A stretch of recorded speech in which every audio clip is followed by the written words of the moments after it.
근데 상법은 진짜 뭐냐면은 그때 내가 2009년에 이제 시험을 쳤거든. 여기 책이 있다. 이건데 이게 이제 이거 구독자분들한테 한번 보여드려요. 지금 이 책인데 최이식 교수님이 이제 쓰신 책이고, 그 다음에 이걸 이제 2009년에 샀다고 이제 앞에 써뒀는데, 실제 이 책이 나온 거는 1990년 초판 발행, 개정판 96년, 중판이 97년 1월이기 때문에 사실상 2009년에 시험 칠 때보다 한 12년에서 13년 정도 전에 이제 책인 거지. 근데 상법 같은 경우는 알다시피 이제 뭐 거의 해마다 개정이 되는 굉장히 빈번한, 그 해마다 새로운 판이 나오는데, 이 책을 왜 선택을 했냐. 뭐 아까도 얘기했지만 이제 법학은 논리가 너무너무 중요하고, 그 다음에 사람들은 되게 그 학원에 끌려가. 자기가 직접 뭔가 출제 포인트를 분석해보고 뭐가 나올지 그런 거를 생각해서 하는 게 아니고, 다른 사람들이 안 보는 책을 보면 그냥 불안해. 뭔가 여기 빠진 게 있을까. 그러니까 내가 사실 시험에 뭐가 나오는지가 분석이 되면은 이 책에 뭐가 빠졌다는 걸 알 수 있잖아. 그러면 보충해야 된다는 것도 알고 그게 다 실력이 되는데, 그냥 막연히 불안하고 두려운 거지. 안 해봤으니까. 뭐 내가 생각할 때는 그거는 조금 그냥 조금 책임감 없는 태도 같은데, 내가 선택한 무기가 뭐 어디 흠결이 있는지 어디 이가 빠졌는지 안 본다는 거니까. 그래서 나는 과감하게 이제 최이식 교수님 책을 선택을 했고, 왜냐면은 그 당시에 이제 뭐 식당에서 밥 먹을 때인데, 내 당시의 기준은 실무가 출신인데 학교 교수님인 분인 책을 무조건 고르겠다, 뭐 이런 이제 기준에 따라서 쭉 가다 보니까 결국 이제 그렇게 됐었는데, 아닌 뭐 책들도 좀 있긴 했지만 차안을 선택한 것도 있었는데, 그 당시에 상법은 너무나 내가 생각할 때 카오스였어. 왜냐면은 진짜 두꺼운 책이 있거나 우리 정찬영 교수님 책이 좀 유행하다가 뭐 김영풍 강사 이제 책으로 넘어갈 텐데, 나는 도저히 그 요약서는 도저히 못 보겠더라고. 읽히지가 않아가지고, 이게 내용이 다 생략이 돼 있으니까. 사람들이 되게 오해하는 것 중에 하나가, 잘못 알고 있는 게, 책이 얇을수록 기억을 하기 쉽다 그러지만 그 진짜 불가능하거든. 설명을 많이 안 해주는데 어떻게 기억을 하겠어. 그러니까 사실 요약서 보고 시험이 된 분들은 기본적인 지식을 내가 다른 데서 습득을 해왔거나 이런 경우는 요약서를 볼 수가 있는 거지. 근데 나 같은 경우는 뭐 상복강의 사실 상총 상행이 2학년 때 한번 청강 좀 해본 정도, 거의 진짜 뭐 한 두세 번 들었으니까 그걸 뭐 아예 모른단 말이야 진짜. 회사법도 뭐 한 번도 들어가 본 적이 없고. 그래서 완전히 이제 노베이스에서 시작을 해야 되는, 뭐 용어 정도 좀 아는 상황이었는데, 그럴 때 선택해야 되는 책이 요약서가 아닌 거지. 그때 내가 생각할 때 아마 그 어떤 강사님 요약서를 봤으면 아마 지금 딴짓 딴거 하고 있지 않을까, 그 생각이 좀 들지. 그래서 조금 두껍긴 한데 이 책이 2권짜리 책인데, 이제 요 한 권만 900페이지. 근데 뭐 900페이지 정도면 뭐, 그다음에 요거 이제 보면 다 이제 정리를 해뒀거든 이렇게. 실제 이게 시험에 안 나오는 부분이 되게 많고, 그래서 줄 치는 부분이 그렇게 많지가 않아. 이 구독자분들한테도 한번 또 보여드려야겠지. 여기 보시면은 막 이렇단 말이에요. 이게 실제 뭐 줄이 안 그어진 부분도 있고 막 그래요. 안 그어진 부분도 있고 그냥 목차만 칠해져 있는 부분도 있고. 근데 내가 이걸 자꾸 분석을 하다 보면은 어느 순간 이제 알게 되는 거죠. 이제 알게 되는 거지. 시험에 뭐가 나온다, 여기는 뭐가 빠졌다, 뭘 보충해야겠다. 해마다 개정이 되지만, 그러니까 이게 가끔 질문이 이제 그런 게 나온단 말이야.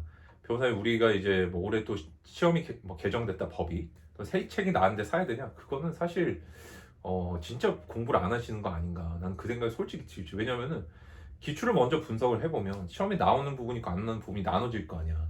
그럼 나오는 부분 중에 개정된 걸 봐야 되고, 그럼 당연히 개정되면 땡큐지. 개정된 걸 안 내는 분이 있겠어? 개정되면 될수록 그 부분에 출제 포인트가 적어진다는 거거든. 개정된 걸 위주로 물어볼 수밖에 없지 않을까? 너무 좋더라고. 난 그 상법 공부하기 너무 편했어. 오히려 개정이 많으니까. 거기에 좀 뭐 내가 이제 개정 같은 경우는 입법 이유서라고 해서 조금만 인터넷 찾으면 나와.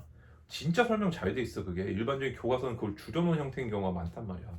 근데 진짜 그래서 어떤 뭔가 개정됐을 때 폭넓은 이해도 좀 얻을 수 있고 그런 거지. 근데 많이 걸릴 것 같지 시간이? 별로 안 걸려. 2주 걸렸어요. 2주. 상법 이거 정리하는데. 그 개정된 건 전체를 정리하는데, 근데 그 2주가 학교 다니는 기간이었어. 2학기 때.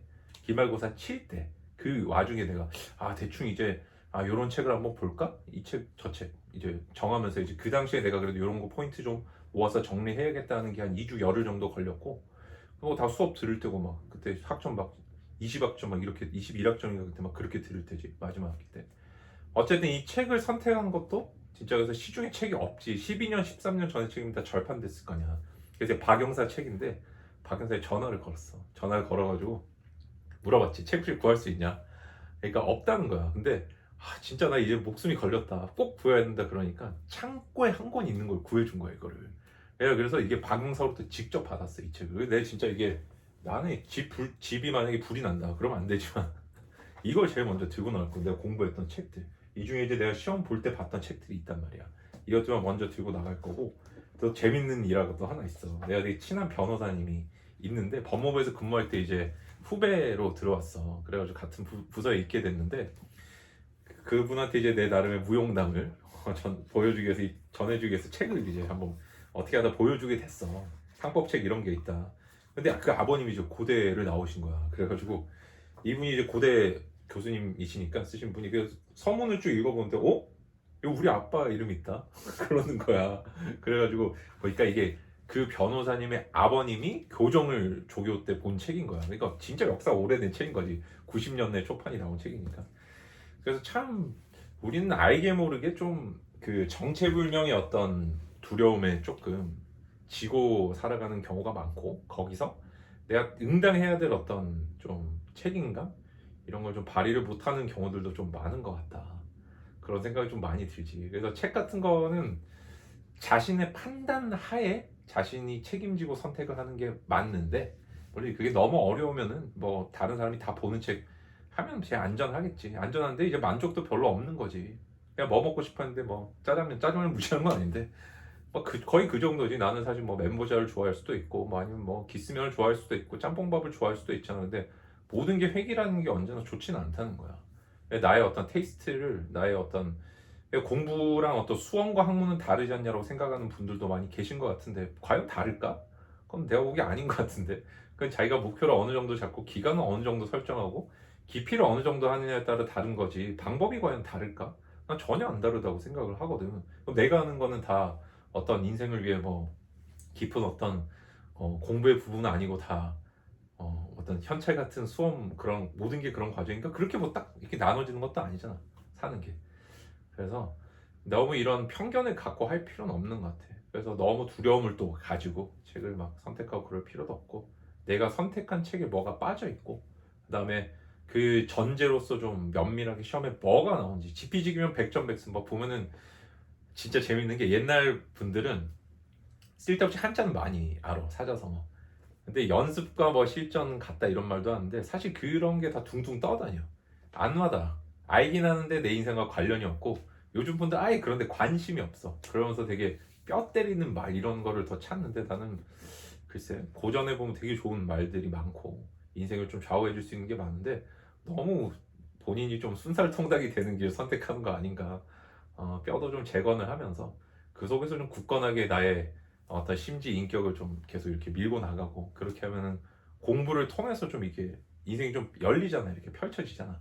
그러면서 행복도 좀 느끼게 되고 수험 과정에서는 진짜 너무너무 하루가 괴롭고 뭐 맨날 옥상만 보면 뛰어내리고 싶을 정도의 어떤 고통을 느꼈지만 나 동시에 행복했거든 되게. 내가 원하는 책으로 목표를 향해서 정확히 가고 있다는 하루하루 확신을 받는 느낌을 가졌기 때문에 거의 흔들림 없이 올 수 있었고 너무너무 하루가 불안했지만 아침에 일어났을 때 세상에서 가장 불안했지만 자기 전에 세상에서 가장 만족스러운 사람으로 잘 수 있었던 이유가 아마 이런 책 좀 선택했던 이유도 있지 않을까 뭐 그렇게 생각을 많이 하지. 근데 내가 이런 거 유튜브에 절대 안 올리지. 뭐 어떤 책을 보러 책 추천이 제일 위험하거든. 그 다음에 난 나만 썼던 공부법도 절대 안 올려.